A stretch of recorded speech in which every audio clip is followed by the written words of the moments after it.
नमस्कार दोस्तों, कविता Yadav YouTube channel पर आप सभी का स्वागत है। संपूर्ण हिंदी विषय की तैयारी को आगे बढ़ाते हुए अधिक से अधिक हिंदी साहित्य के महत्वपूर्ण प्रश्नों को करते हुए आज की क्लास के अंतर्गत हम करेंगे संपूर्ण हिंदी साहित्य के महत्वपूर्ण प्रश्न, जो कि आधुनिक काल के पीवाईक्यू को हम जो है करने की कोशिश करेंगे। संपूर्ण हिंदी साहित्य पीवाईक्यू। आप सभी को पता है पीवाईक्यू की सीरीज हमारी चली हुई है, जिसमें हम आधुनिक काल के पीवाईक्यू को आज जो है उनके विद सॉल्यूशन के साथ करते हुए अपनी क्लास को आगे बढ़ाएंगे। तो ज़्यादा टाइम वेस्ट न करते हुए शुरुआत कर लेते हैं आज की क्लास की, क्योंकि निरंतर अभ्यास ही है सफलता का राज।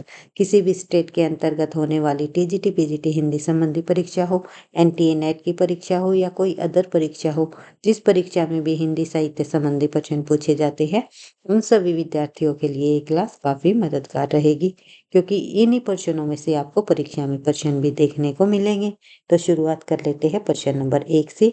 19वीं शताब्दी से अब तक लिखे गए हिंदी साहित्य को अधिकांश विद्वानों द्वारा क्या अभिधान दिया गया? यानी यहाँ पूछा गया है अधिकांश विद्वानों द्वारा हिंदी साहित्य के जो लिखे गए 19वीं शताब्दी से अब तक के कालखंड को क्या नाम दिया गया? तो आप सभी को पता है इस कालखंड को हम आधुनिक काल के नाम से जानते हैं, लेकिन अलग अलग विद्वानों ने जो है इसका अलग अलग नाम दिया है। जैसे कि रामचंद्र शुक्ल ने आधुनिक काल के साथ जो है उन्होंने गद्य काल कहा है। तो शुक्ल जी ने जो है हमेशा दोहरे नामकरण की प्रवृत्ति को अपनाया है। दोहरे नामकरण की प्रवृत्ति को किसने अपनाया है? तो रामचंद्र शुक्ल जी ने। तो यहाँ पर अधिकांश विद्वानों के अनुसार पूछा गया है, तो हमारा आंसर आधुनिक काल होगा। लेकिन अगर आचार्य रामचंद्र शुक्ल जी के अनुसार पूछ लिया जाए आधुनिक काल को क्या नाम दिया गया है, तो शुक्ल जी ने जो है आधुनिक काल को गद्य काल की संज्ञा दी है। यहीं से जो है गद्य साहित्य हमारा लिखा गया आधुनिक काल से ही, इसलिए उन्होंने गद्य काल कहा गया। देखते हैं आगे इससे संबंधित कुछ और अन्य तथ्य। 19वीं शताब्दी के मध्य में ब्रिटिश शासन की स्थापना के साथ भारत में वर्तमान युग का आविर्भाव हुआ है। पाश्चात्य संस्कृति, साहित्य व विचारों के संपर्क और उसके साथ संघर्ष से चेतना की एक नई लहर दौड़ी, जिसे पुनर्जागरण कहते हैं। प्रतीकात्मक रूप से 1850 हिंदी साहित्य के आधुनिक काल की आरंभिक तिथि मानी जाती है। यह तिथि आधुनिक साहित्य के महान प्रवर्तक भारतेंदु हरिश्चंद्र की जन्म तिथि भी है। यानी कि भारतेंदु हरिश्चंद्र जी का जन्म अगर पूछा जाए तो 1850 ईस्वी में हुआ और उनकी मृत्यु 1885 ईस्वी में हुई भारतेंदु हरिश्चंद्र जी की। कई बार जीवन काल जो है भारतेंदु जी का पूछ लिया जाता है, तो आपको ध्यान रखना है। और 1850 से लेकर 1900 तक जो है इस कालखंड को जो है भारतेंदु युग के काल के नाम से भी जाना जाता है। आगे बढ़ते हैं। अधिकांश विद्वानों ने इस कालखंड को क्या नाम दिया है? आधुनिक काल। आगे बढ़ते हैं, प्रश्न नंबर 2 देख लेते हैं। प्रश्न नंबर 2 में पूछा गया है हिंदी साहित्य के आधुनिक काल को इस नाम से अभिहित किया जाता है, यानी कि किस नाम से जाना जाता है। और अन्य हम आधुनिक काल को किस नाम से जान सकते हैं? तो आधुनिक काल को हम जो है गद्य काल भी कहते हैं, जो कि आचार्य रामचंद्र शुक्ल जी ने कहा है। तो देखते हैं हिंदी साहित्य के आधुनिक काल को स्वतंत्र यह काल या गद्य काल से भी अभिहित किया जाता है। आचार्य रामचंद्र शुक्ल ने आधुनिक काल को गद्य काल कहकर पुकारा है। आचार्य रामचंद्र शुक्ल लिखते हैं कि आधुनिक काल में गद्य का आविर्भाव सबसे प्रधान साहित्यिक घटना है। अगर ये कथन भी पूछ लिया जाए परीक्षा में कि आधुनिक काल में गद्य का आविर्भाव सबसे प्रधान साहित्यिक घटना है, ये कथन किस विद्वान का है? तो आपको ध्यान रखना है आचार्य रामचंद्र शुक्ल जी का ये कथन है, जो कि बार बार परीक्षाओं में पूछा जाता है। नेक्स्ट प्रश्न है हमारा प्रश्न नंबर 3। प्रश्न नंबर 3 में पूछा गया है रामचंद्र शुक्ल ने हिंदी साहित्य के आधुनिक काल को किस अन्य नाम से अभिहित किया है? तो आचार्य रामचंद्र शुक्ल जी द्वारा जो है आधुनिक काल को गद्य काल की संज्ञा दी है। आगे बढ़ते हैं, प्रश्न नंबर 4 देख लेते हैं। ब्रज भाषा के आधुनिक कालीन प्रसिद्ध कवि कौन है? ब्रज भाषा के अंतर्गत जो है आधुनिक कालीन प्रसिद्ध कवि के रूप में हम जानते हैं जगन्नाथ दास रत्नाकर जी को। तो इनका नाम आता है ब्रज भाषा के आधुनिक कालीन प्रसिद्ध कवियों में। ये तथ्य भी आपको ध्यान रखना है। अगर एक बात और कहना चाहूंगी भाई, अगर वीडियो आपको पसंद आती है, लगता है आपकी परीक्षाओं के लिए ये प्रश्न मददगार रहेंगे, तो प्लीज वीडियो को आप लाइक करते हुए चलो, ताकि मुझे भी नेक्स्ट क्लास बनाने का मोटिवेशन मिलता रहे। हमारी जो आज की क्लास है वो आपको कई दिनों में मिल रही होगी, क्योंकि तबीयत खराब होने के कारण मैं बीच में क्लास रिकॉर्ड नहीं कर पाई। इसके लिए मैं माफी चाहूंगी। अब से जो है निरंतरता के साथ हम क्लास करने की पूरी पूरी कोशिश करेंगे। तो बढ़ते हैं आगे प्रश्न नंबर 5 की तरफ। प्रश्न नंबर 5 में क्या पूछा गया है देख लेते हैं।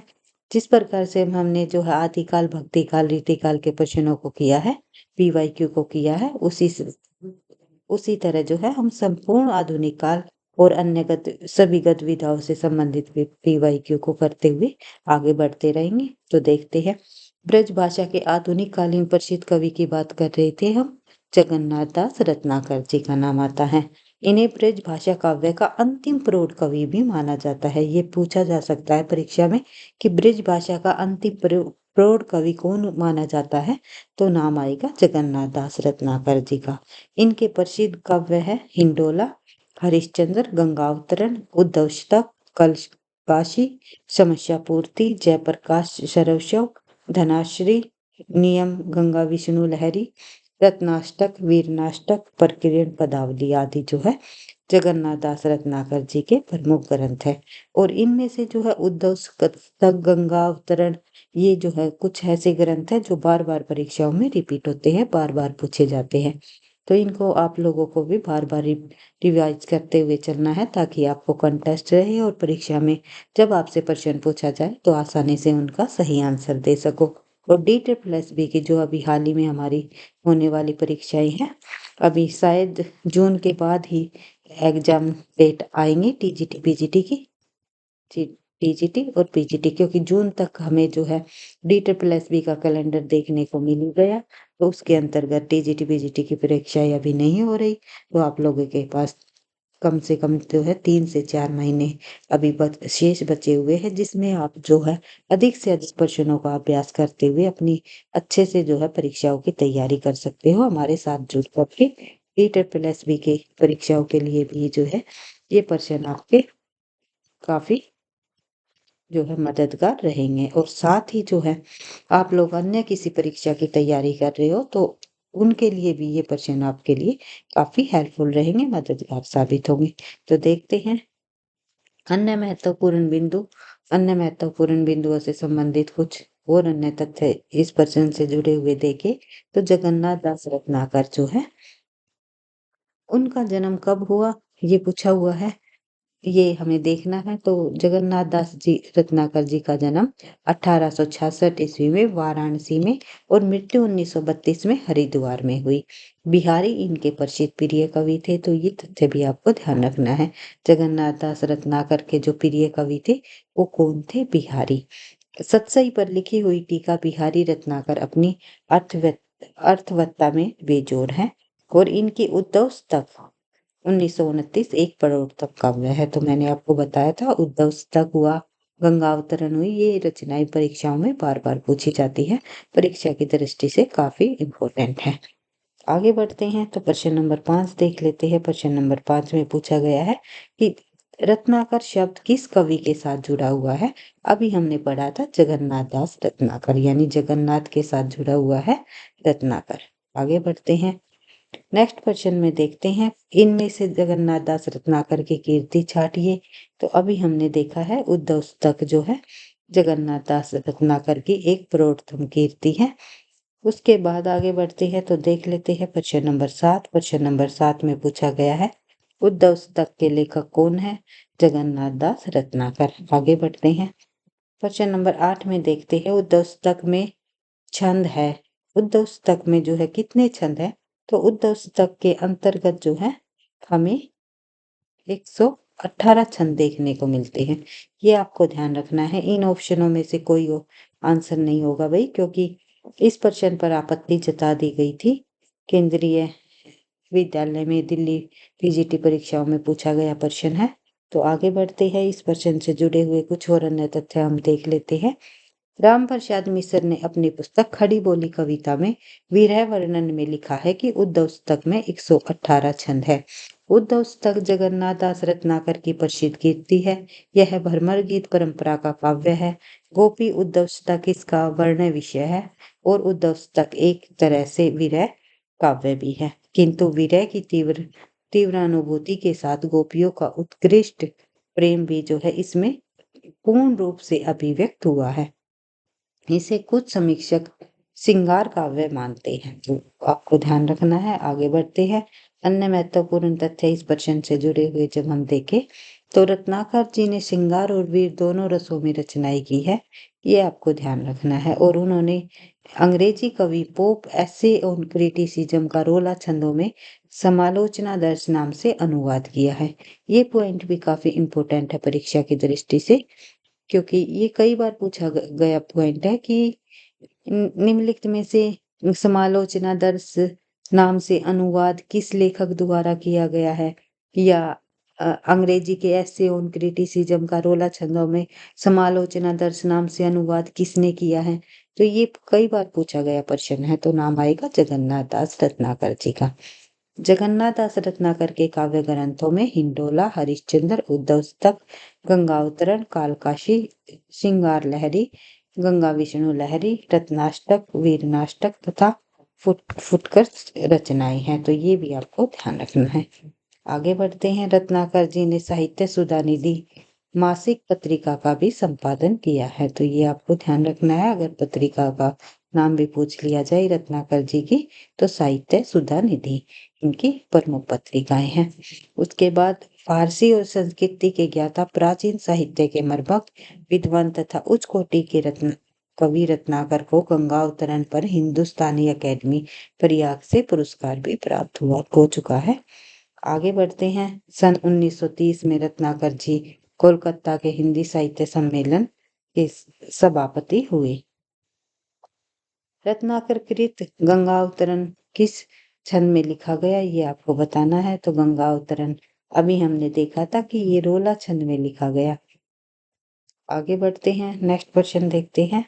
जगन्नाथ दास रत्नाकर का जो गंगावतरण ग्रंथ है ये रोला छंद में लिखा गया, किंतु इसका प्रिय छंद कवित है, ये आपको ध्यान रखना है। जगन्नाथ दास रत्नाकर जी का अगर प्रिय छंद पूछ लिया जाए तो कविता आएगा, और ये गंगावतरण रचना का छंद पूछा जाए तो रोला छंद आएगा। आगे बढ़ते हैं। नेक्स्ट प्रश्न देखते हैं। के बाद प्रश्न नंबर 10 में दी गई है एक पंक्ति, जिसमें दी गई है ये पंक्ति उद्धव स्तक से। उद्धव स्तक रचना जो जगन्नाथ दास रत्नाकर जी द्वारा लिखा गया जो ग्रंथ है, जो रचना है, उसकी ये यहाँ पर पंक्ति डाली गई है। और उसमें ये पूछा हुआ है कि पंक्ति के अंतर्गत कि इसमें पुनरुक्ति द्वारा क्या बोध होता है। तो ये पंक्ति हम पढ़ लेते हैं। हमको लिखो है कहा, हमको लिखो है कहा, हमको लिखो है कहा, कहन सबे लगी। तो ये बार बार हमको लिखो है कहा, हमको लिखो है कहा, इस शब्द की जो इस इन पंक्तियों की, शब्द की नहीं भाई, इन पंक्तियों की जो बार बार पुनरुक्ति हो रही है, पुनरुक्ति का जो बोध पूछा हुआ है, क्या बोध है, क्या है, तो आंसर होगा हमारा भावोत्कर्ष। भावोत्कर्ष जो है इन पंक्तियों के माध्यम से हो रहा है। तो देख लेते हैं। प्रस्तुत पंक्तियां जगन्नाथ दास रत्नाकर के उद्धव स्तक से ली गई है। उद्धव स्तक के ब्रज पहुंचते ही गोपियां श्री कृष्ण के प्रेम संदेश को पाने के लिए उत्कंठित हो एवं आकुलता व्याकुलता से दौड़ पड़ती है, जो भावोत्कर्ष का प्रतीक है। आगे बढ़ते हैं तो देखते हैं। नेक्स्ट क्वेश्चन है हमारा प्रश्न नंबर, देख लेते हैं एक। ये प्रश्न है हमारे भाई भारतेंदु युग से। भारतेंदु युग के जितने भी PYQ है उनको भी हम करते हुए चलेंगे। साथ ही फिर उसके बाद जो हमारा आएगा द्विवेदी युग, उसके बाद छायावाद युग, प्रगतिवाद युग, प्रयोगवाद युग, व नई कविताएं, उसके बाद हमारी गद्य विधाई शुरू हो जाएंगे। सभी के PYQ को हम उनके विद सॉल्यूशन के साथ इसी तरह बार बार तथ्यों की रिवीजन करते हुए हम आगे बढ़ते रहेंगे। आप लोगों की जो परीक्षा होगी वो DEET-SSB की जो परीक्षा है वो आपके नेगेटिव मार्किंग के साथ होने वाली है, तो आपको एक-एक क्वेश्चनों को बिल्कुल समझ के साथ बार-बार तथ्यों की रिवीजन करते हुए चलना है, ताकि परीक्षा में आप जो है अधिक से अधिक स्कोर प्राप्त कर सको और एक्यूरेसी रहे। अगर आप जो है बार-बार तथ्यों की रिवीजन करोगे, तो आप जो है बिल्कुल एक्यूरेसी के साथ सही आंसर वहाँ पर लगाओगे, तो वहाँ पर नेगेटिव मार्किंग कटने के जो है चांस कम हो जाते हैं। तो इसलिए मैं आप लोगों को यही सलाह देती हूँ बार-बार, जितना हो सके तथ्यों की बार-बार रिवीजन और अधिक से अधिक प्रश्नों का अभ्यास करते हुए अपनी तैयारी को आप आगे बढ़ाइए। आगे बढ़ते हैं, भारतेंदु युग के पीवाईक्यू को करने की कोशिश करेंगे, तो देख लेते हैं। फर्स्ट क्वेश्चन में पूछा गया है कि भारतेंदु हरिश्चंद्र के किस नाटक में स्वयं अभिनय किया है? भारतेंदु हरिश्चंद्र जी ने किस नाटक में स्वयं अभिनय किया है? तो वो नाटक है जानकी मंगल। शीतला प्रसाद जी का ये नाटक है। तो देख लेते हैं इस प्रश्न से संबंधित कुछ और अन्य तथ्य जुड़े हुए। शीतला प्रसाद त्रिपाठी का जानकी मंगल 1868 नाटक अवश्य अभिनय के लिए रचा गया था। यह नाट्य गुणों से युक्त है और इनकी भाषा परिमार्जित खड़ी बोली है। तो ये ध्यान रखना है, भाषा भी, किंतु इस समय तक भारतेंदु का उदय हो चुका था और इनका विद्या सुंदर नाटक प्रकाशित हो गया था। वस्तुतः गोस्वामी तुलसीदास जी द्वारा प्रवर्तित रामलीला की लोकप्रियता के साथ लीला नाटकों की जो परंपरा आरंभ हुई, उसका श्रेष्ठ रूप जानकी मंगल नाटक है। तो ये आपको ध्यान रखना है। इसके अभिनय में भारतेंदु हरिश्चंद्र जी ने भी भाग लिया था और इनकी विषय वस्तु रामचरितमानस पर आधारित है। ये पूछा जा सकता है कि जानकी मंगल की जो विषय वस्तु है वो किस पर आधारित है? तो तुलसीदास जी द्वारा रचित रामचरितमानस पर जो है इसकी विषय वस्तु आधारित है। किंतु ब्रज भाषा के स्थान पर खड़ी बोली का प्रयोग हुआ तथा सभी प्रकार के आवश्यक रंग निर्देश के कारण यह नाटक भारतेंदु द्वारा प्रवर्तित साहित्यिक नाटकों की परंपरा से जुड़ जाता है। आगे बढ़ते हैं, प्रश्न नंबर 2 देखते हैं। प्रश्न नंबर 2 में पूछा गया काशी नेशनल थिएटर की स्थापना के प्रेरक कौन है? तो नाम आएगा भारतेंदु हरिश्चंद्र जी का। भारतेंदु हरिश्चंद्र जी काशी की नाट्य संस्था नेशनल थिएटर मंडली से जुड़े हुए थे और ये जो काशी नाट्य संस्था नेशनल थिएटर की मंडली ने अंधेर नगरी नाटक का मंचन 1881 में किया। भारतेंदु हरिश्चंद्र संस्था के संरक्षक थे। उन्होंने अभिनय में हिस्सा भी लिया था। आगे बढ़ते हैं, देख लेते हैं प्रश्न नंबर 3। प्रश्न नंबर 3 में पूछा गया है भारतेंदु कालीन किस उपन्यास में आधुनिकता की शुरुआत मानी जाती है? तो भारतेंदु कालीन किस उपन्यास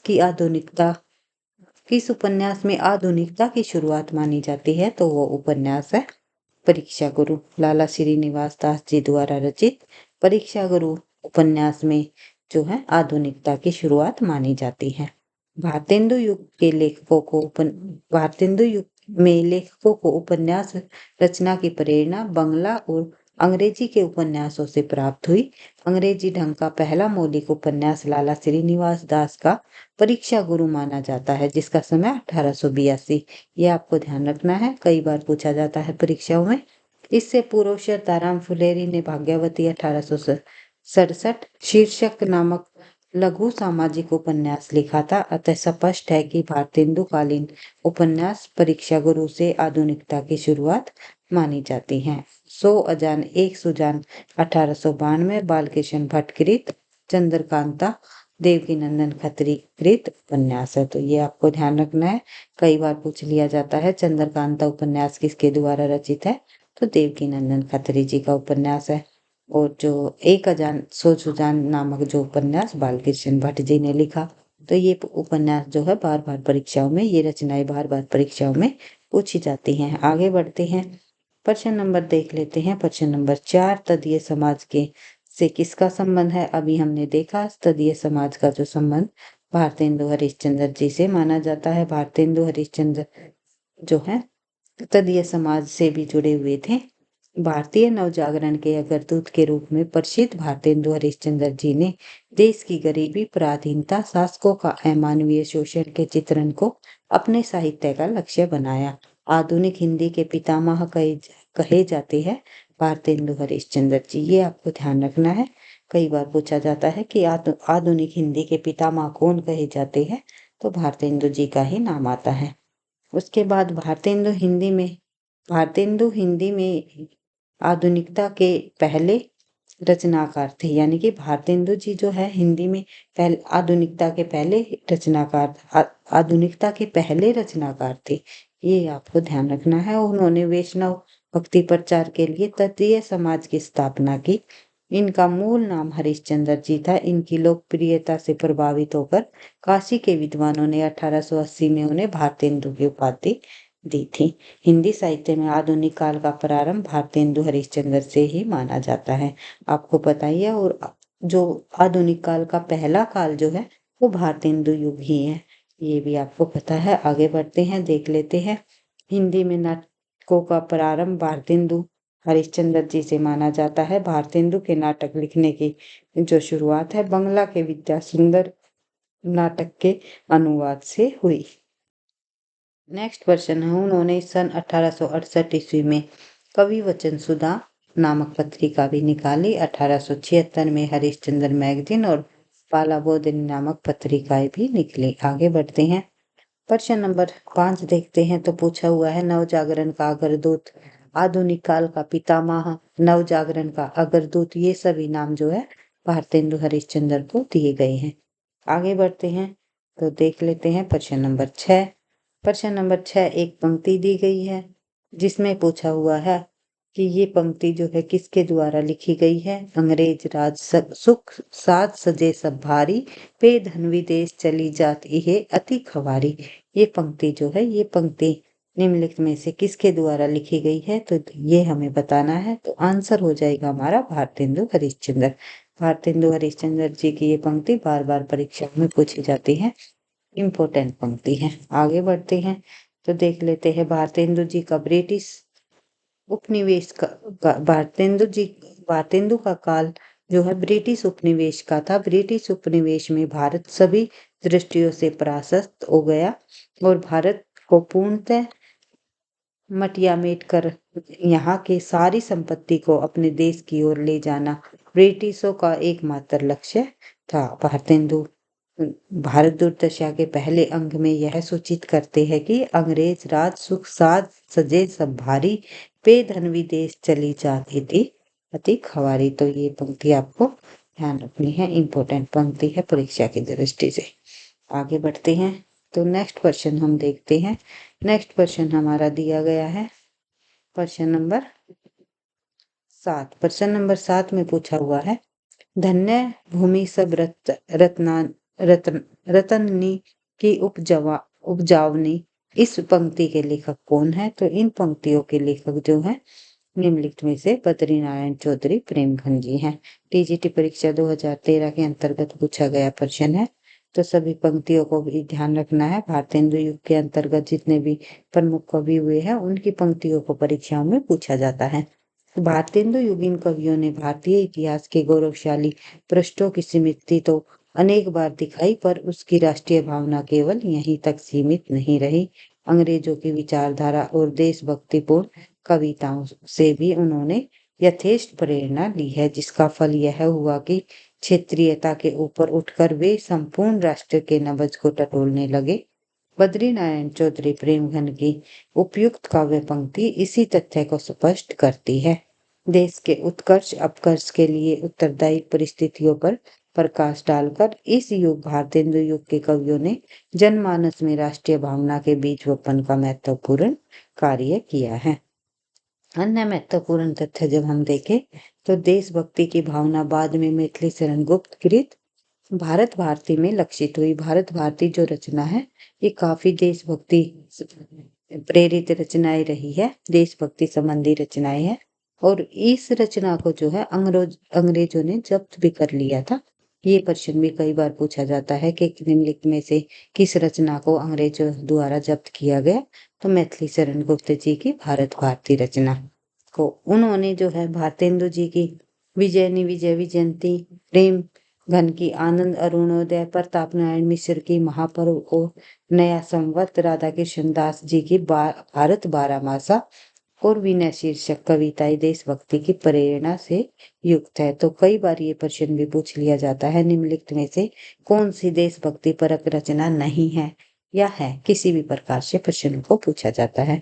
तो आपको इन सभी की रचनाओं को ध्यान रखना है। भारतेंदु जी की विजय विजयनी विजयंती, प्रेमघन की आनंद अरुणोदय और प्रताप नारायण मिश्र की महापर्व और नया संवत। राधा कृष्ण दास जो कि भारतेंदु जी के फुफेरे भाई थे, उनकी जो रचना भारत बारहमासा और विनय शीर्षक, ये कविताएं देशभक्ति प्रेरणा से युक्त रचनाएं मानी जाती हैं।